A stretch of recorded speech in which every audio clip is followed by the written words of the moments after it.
pertama-tama saya mengucapkan terima kasih, selamat datang dan terima kasih buat ibu-ibu yang sudah hadir datang mengikuti pertemuan kelompok.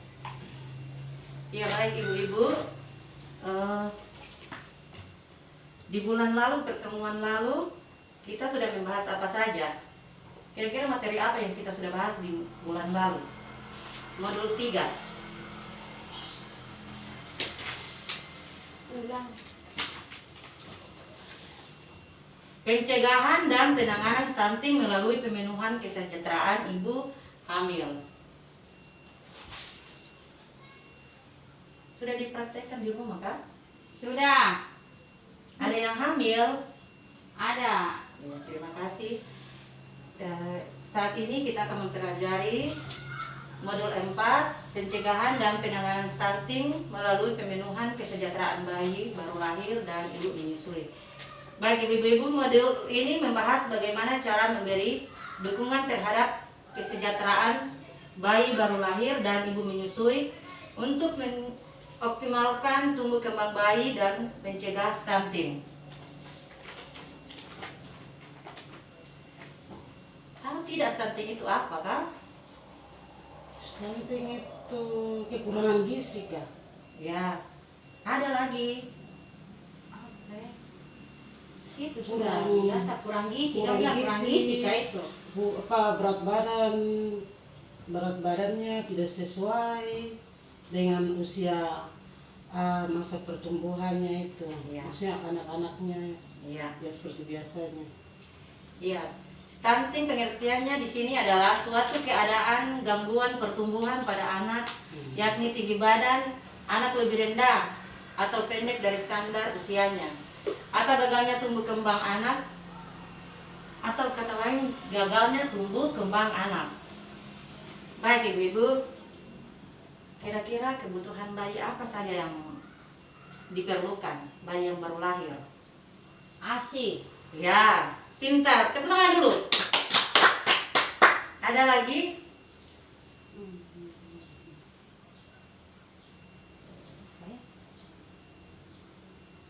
Ya, Kasih sayang. IMD. IMD itu namanya inisiasi menyusu dini. Oh. Ya. Baik, di sini saya akan membagikan 2 kelompok, kelompok 1 dan kelompok 2. Kelompok 1 akan mengisi tabel yang sudah ada dengan kebutuhan bayi yang baru lahir, dan tabel kelompok 2 mengisi tabel kebutuhan ibu menyusui. Silakan.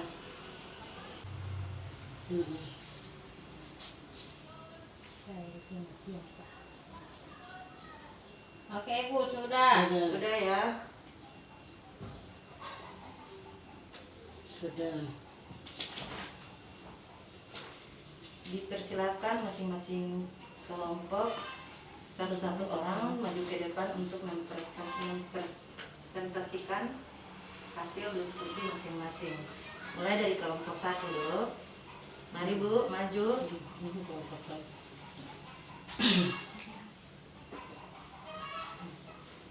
Kebutuhan mental. Kebutuhan mental itu cinta dan kasih sayang. Yang memberikan itu suami atau keluarga terdekat, orang tua kah, mama mantu kah. Ya, sekian Ibu. Ya, terima kasih. Tepuk tangan dulu buat Ibu Nona. Mari kelompok 2.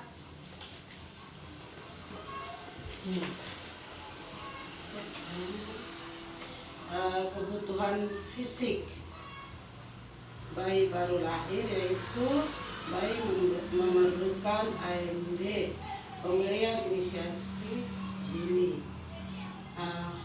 Yang memberikan AMD-nya adalah ibu. Yang kedua yaitu memberikan ASI eksklusif. Yang memberikannya adalah ibu kandungnya. Ya, tepuk tangan dulu buat Ibu Yanti. Baik, kita mulai dari kebutuhan anak yang baru lahir. Kebutuhan fisik bayi pemberian inisiasi menyusui dini atau biasa dong bilang IMD, kependekannya IMD, adalah proses untuk pemberian ASI segera setelah bayi dilahirkan yang biasanya dilakukan dalam kurun waktu 30 menit sampai 1 jam setelah bayi baru lahir pasca persalinan. IMD ini adalah salah satu cara untuk memenuhi kesejahteraan bayi baru lahir dan memberikan kehangatan dan kasih sayang atau kebutuhan mental, artinya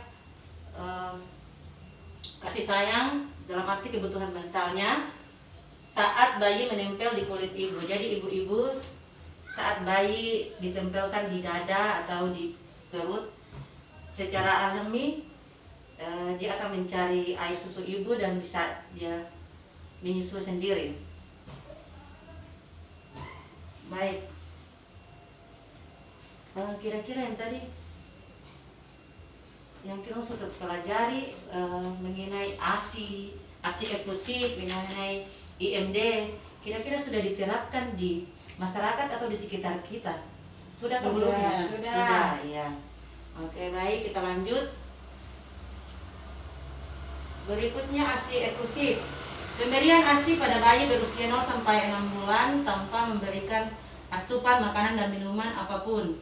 Memberikan ASI eksklusif pada bayi selain membantu perkembangan otak dan fisik bayi, juga meningkatkan ketahanan tubuh bayi. Tapi kadang yang sekarang itu ibu-ibu lebih percaya mitos yang beredar.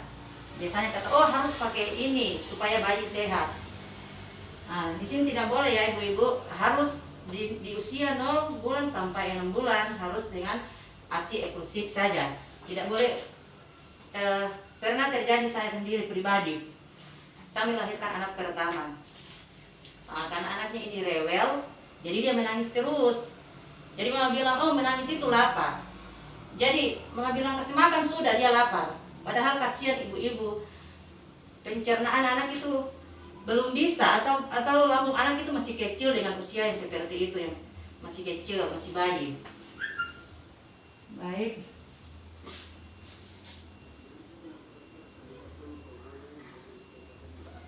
Iya. Untuk kebutuhan yang kedua, kebutuhan ibu menyusui, antara lain pemenuhan gizi dan kasih sayang yang cukup sehingga ibu bisa memberikan ASI eksklusif untuk mengoptimalkan tumbuh kembang bayi sehingga tidak stunting. Kira-kira tadi siapa yang memberikannya? Ibunya. Untuk kasih sayang ini untuk ibu menyusui. Oh, suaminya. Suami, keluarga. Ya. Keluarga inti yang ada masyarakat. Iya.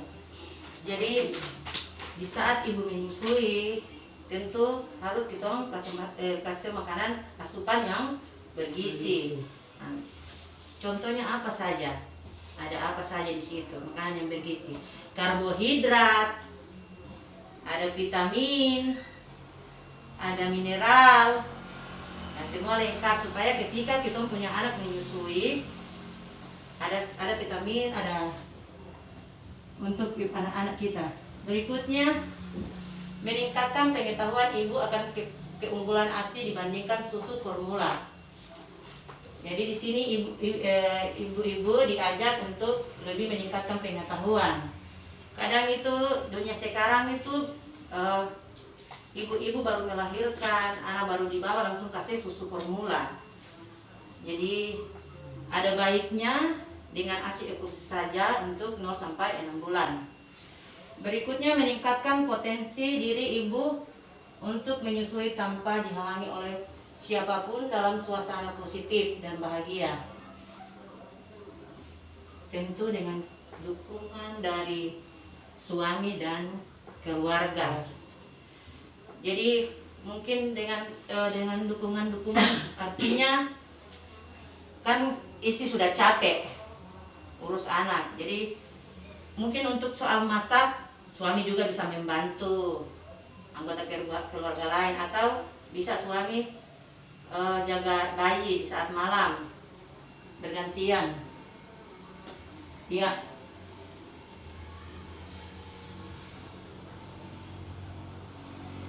Kira-kira ibu-ibu sudah bisa dipahami kan? Bisa. Bisa, ya. Baik ibu-ibu, kebutuhan fisik dan mental bayi bagi bayi baru lahir dan ibu menyusui dapat terpenuhi dengan memanfaatkan layanan yang tersedia di masyarakat, misalnya posyandu, puskesmas, PAUD, PKB, ataupun program bantuan sosial bagi keluarga penerima manfaat berupa program sembako, kegiatan P2K2, pertemuan yang diselenggarakan untuk mendukung kapasitas keluarga. Ya, baik. Mungkin ada pertanyaan dari ibu-ibu kah mengenai modul 4 pencegahan dan penanganan stunting melalui pemenuhan kesejahteraan bayi baru lahir dan ibu menyusui. Tidak ada. Tidak ada. Paham ya ibu-ibu ya? Paham. Nah, mungkin materi kita, modul kita sampai di sini saja. Nanti dilanjutkan minggu depan. Terima kasih dan selamat sore. Sore.